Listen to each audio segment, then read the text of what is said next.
This is, as was described, a preliminary report. We're just back last night and still evaluating a very important trip coming at a very crucial time. Syria is in the midst of an all-out war on many fronts, and you could say that the whole country is a war zone, and that means not only all the cities are targets, every road is a target, and there's no such thing as a civilian area versus a military area. By the U.S. own measures, there's 1,200 of these militia bands, these organized, extremely well-funded mercenaries and thugs from all over the region and wider. And they're being armed, they're being trained in all kinds of equipment use in Jordan and in Turkey. Material is flooding in from Saudi Arabia and many other places. So it's a U.S. orchestrated war. And it's important to recognize that U.S. imperialism's most effective, most persuasive representative, and I'm talking about President Obama, he really is their most effective representative in a generation and more. And yet, he failed on every front to gain support for U.S. war.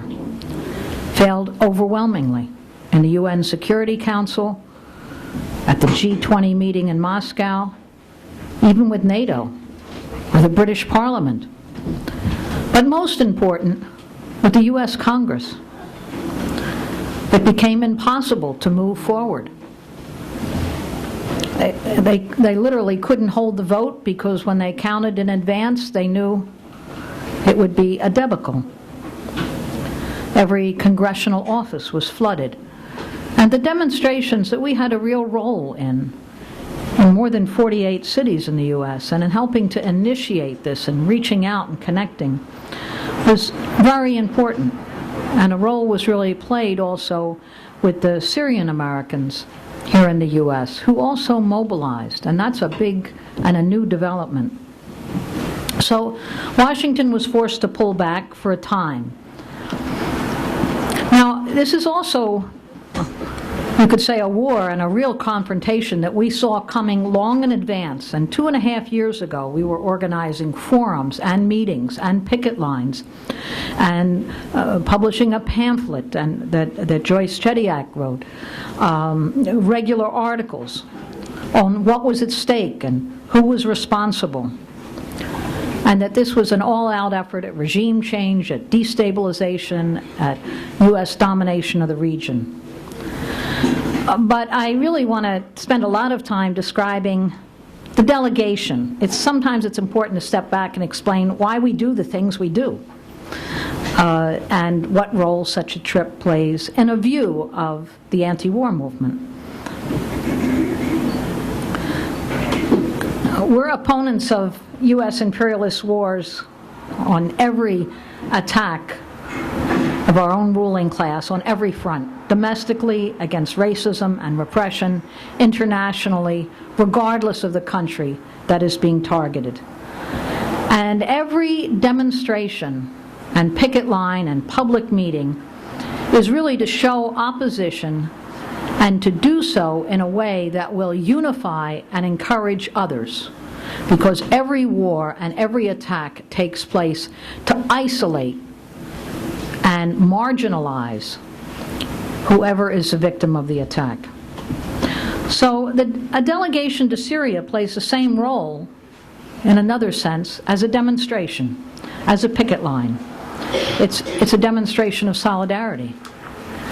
It's saying Syria is not isolated.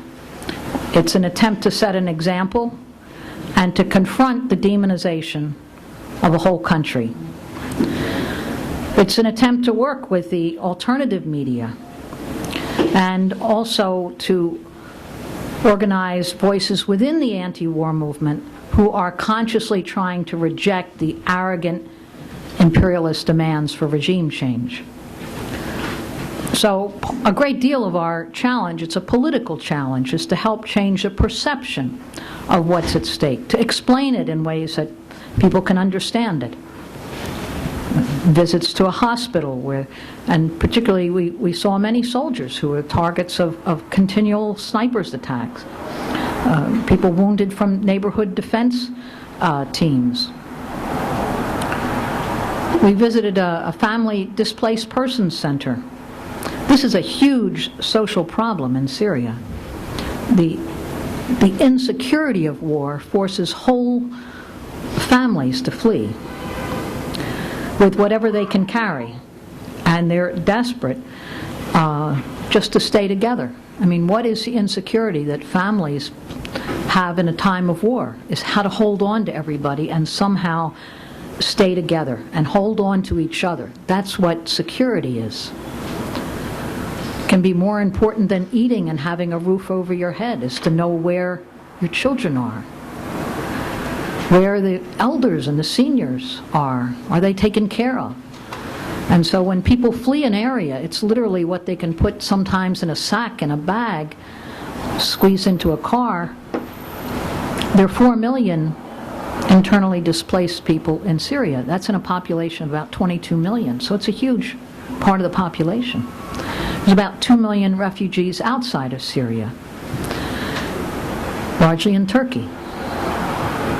Now, one place that's used particularly for the displaced people are schools, because both you're able to guard them and provide security.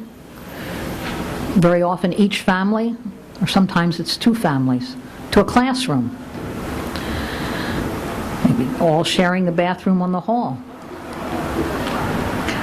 It's important because at a school you can provide cafeterias and medical clinics and classrooms, because what's most important for the children, that in the disruption of war there's some of that structure and stability that still having classes provides, and singing songs together and being with others of the same age and peer group. So these displacement centers at schools have both forced a number of schools to close and others open, or move students that might be at that school normally to somewhere where they're traveling further. So there's a lot of crowding and doubling up. But it's important to recognize that all the schools and all the classes, all the students in Syria today are in school, and classes continue. That's a big accomplishment. That's a big accomplishment. In a society that takes education extremely seriously. Education is free in Syria for everyone, and it includes university and medical school and graduate school. But it's the importance of giving structure to the youngest that is taken the most seriously. At this displacement center that we visited, I think almost every family there, a family member had been kidnapped by these roving bands. It's a big source of income for these thugs. I mean, it's sort of like open season for anyone in the region to come through who can make money off of ransom. Particularly targeted almost anyone who has extended family, who has a job in the Gulf or in the US or in Europe, because they might have someone they could pull on. It's not necessarily even a political act. If you can snatch a child and force the family or the extended family to ransom back that child, or a son or a grandmother, anyone can be a target of the kidnapping, and they are.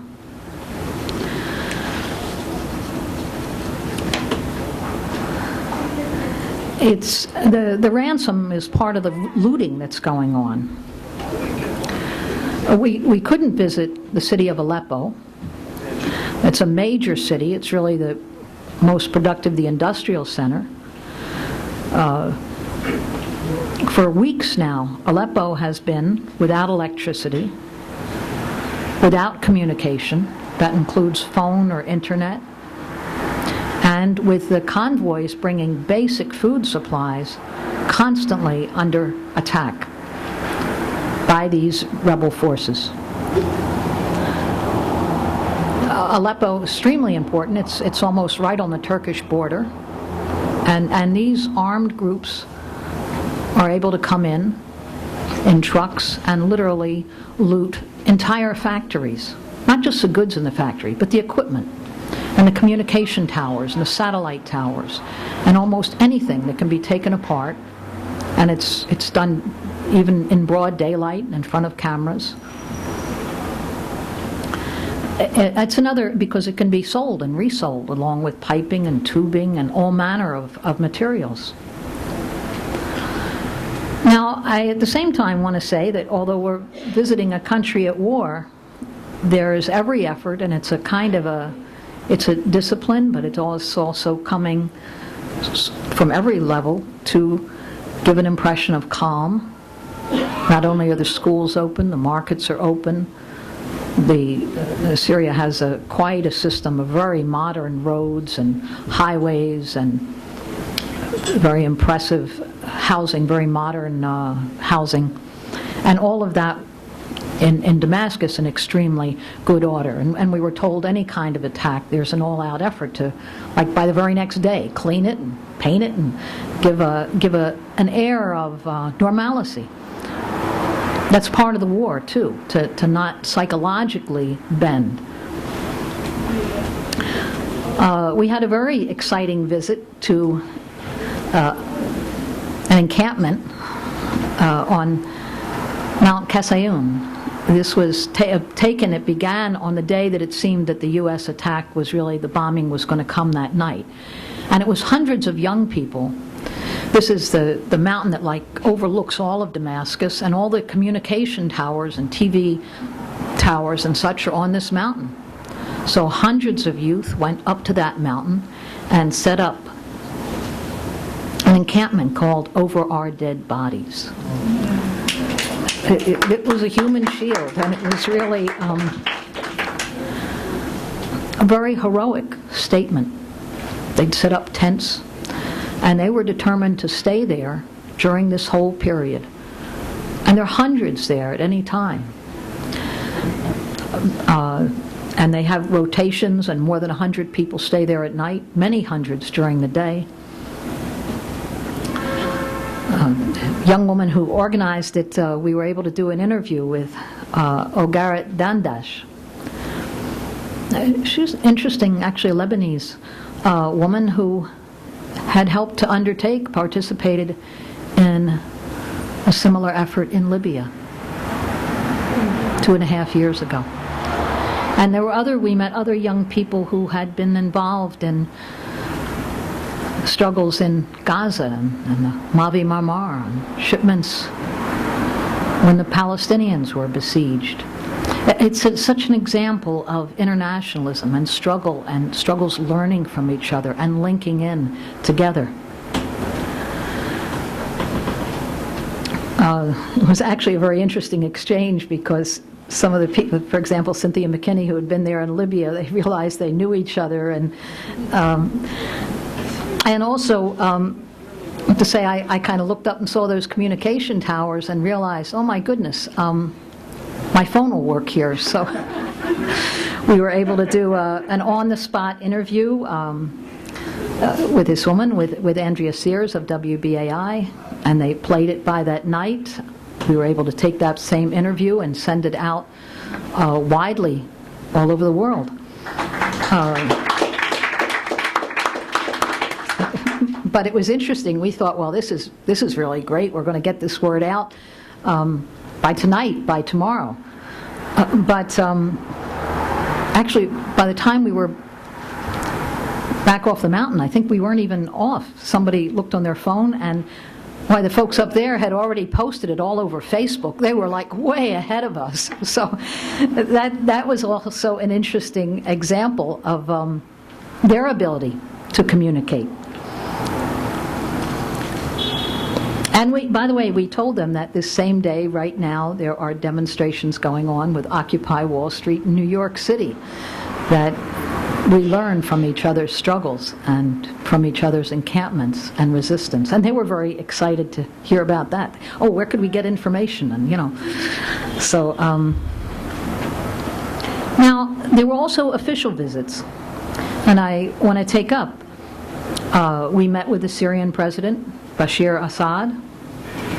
And that's important in terms of standing up to demonization. What does the U.S. demand? It's a regime change. And U.S. imperialism can have the warmest relations with every absolute monarch, every corrupt force in the area, the king of Saudi Arabia and emirs and sultans, absolute dictatorships, no elections whatsoever. And that's considered respectable and fine.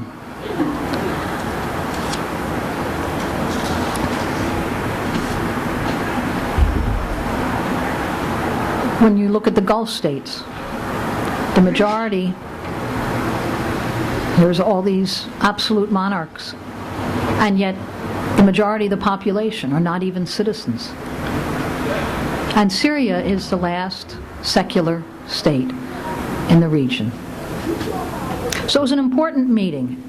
We saw it as an important meeting to confront politically the demonization of Syria and their government for the crime of standing up to imperialism. I mean, in essence, that's really the crime, that Syria hasn't caved in. And the central U.S. demand is that President Bashar Assad must resign, must step down, that he lacks legitimacy, and that regime change is the only thing that's acceptable. The U.S. demand is that any future government include these criminal bands that they are directly paying and equipping. And any talks on a negotiated solution revolve around this. Who's legitimate? Who's involved? The U.S. demands that the Syrian government not be involved. And on the other hand, every one of the groups that they represent should be involved. So this is an issue that the movement here can't sidestep. And we're much stronger when we confront it head on. Not a secret meeting. The media was involved. They sent out pictures right away. So it was publicly covered.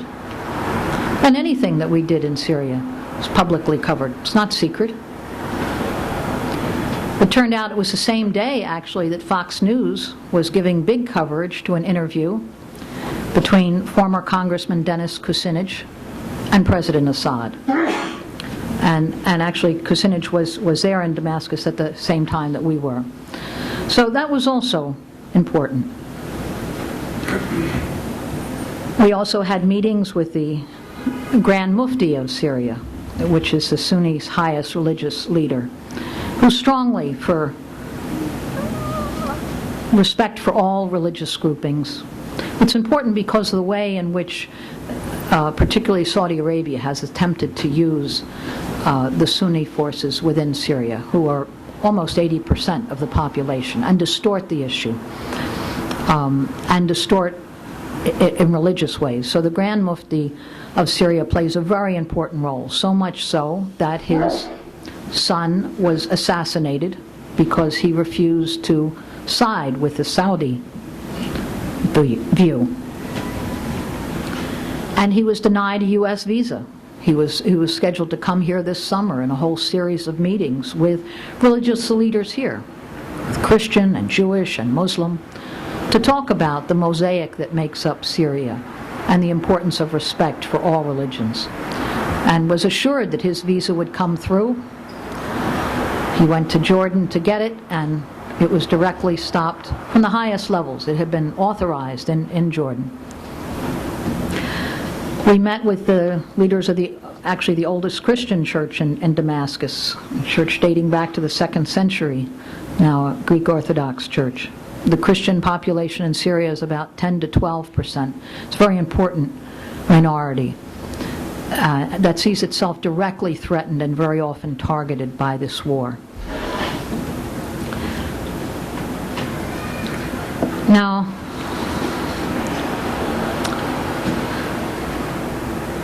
The very fact and the idea of sending such a delegation to Syria, it will be attacked and will be baited and will be criticized in various ways. We can expect that. It goes with the terrain, shouldn't be bowled over by it. And especially by opponents who are part of the imperialist effort to keep Syria isolated.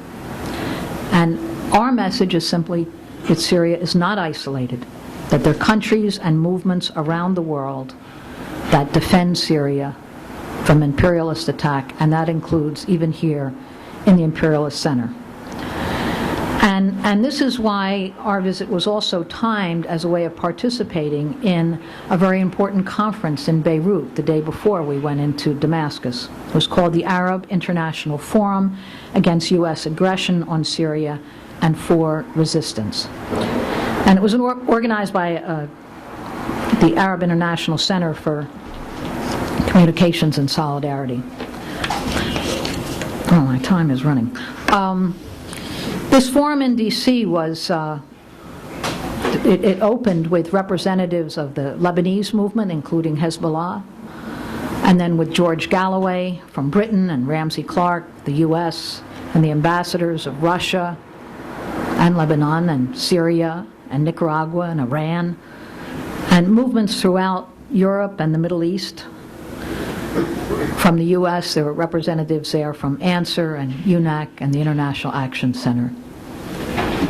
And there were strong resolutions put forward. And then from the conference, our small delegation, which was Ramsey Clark, Cynthia McKinney, John Parker from the West Coast of the International Action Center, myself from here in New York, and Dedan Kamathi, who's with the All-African People's Revolutionary Party in LA. And he also has an important program on KPFK Pacifica. And we're also joined by Johnny Achi from Arab Americans for Syria in Damascus. The invitation to go to Syria came from Syrian Americans we've worked with in demonstrations and educational forums. The tickets were through travel agency in Los Angeles and paid for by Syrian American doctors and others in the Syrian American community here. I say all this because it always comes up as a kind of a backhanded attack that we want to explain that this is part of the movement here, making a political statement and refusing to be isolated. Now, I just want to, in closing, touch a bit on the situation here, because since what seemed the very eve of war, and if anybody who watched President Obama's talk there that night, you didn't know if the aircraft had already taken off or not, given the tone of it. It's been made very clear at the UN Security Council, very publicly stated by Secretary of State Kerry, that military devastation of Syria is still absolutely on the table. And it seems the height of arrogance after this, but they're still demanding that any resolution on Syria at the UN Security Council approve military measures if Syria doesn't meet U.S. demands and timeline and inspection lines in exactly the way the U.S. wants. So they want a resolution that is really a war resolution. It's unlikely they'll get it, but we should ask why they're doing it, especially this week as the UN is back in session. And it's very important. Anytime there's a big international meeting, you could look at it, there's always a crisis where U.S. imperialism is threatening war. And that becomes the terms of debate. And that's what's going on now. The UN is in session this week. And it's an effort to really dominate all debate with charges against Syria.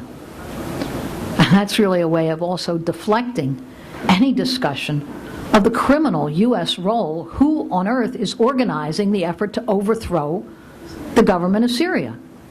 The U.S., of course. But by making every discussion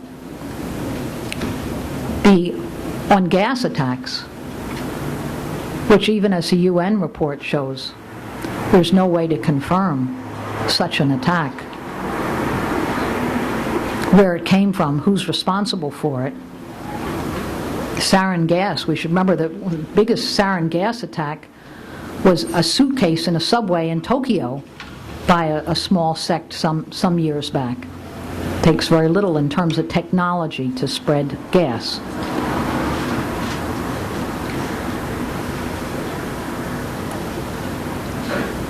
So this is really an effort, while the UN is in session, that the only topic of discussion is this war. And it's an old tactic. As I say, pulled out before almost every international meeting, to create a crisis and then demand that every country align themselves with the world masters. And it's a kind of a tattered old script. Will it be effective? We don't think it's likely to be. But we should take the danger and the threat seriously. Now, we hope through this delegation that will be followed with articles, interviews, meetings,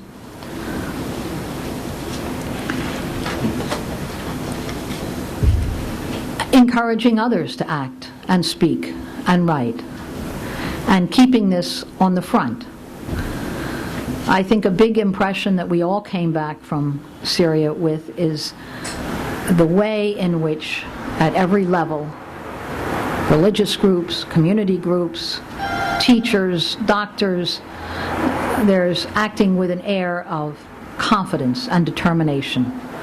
And it's a good lesson that we also act with confidence in our resistance to imperialist domination, and confidently stating that no country can or should be isolated, and also acting with confidence that this is a new period.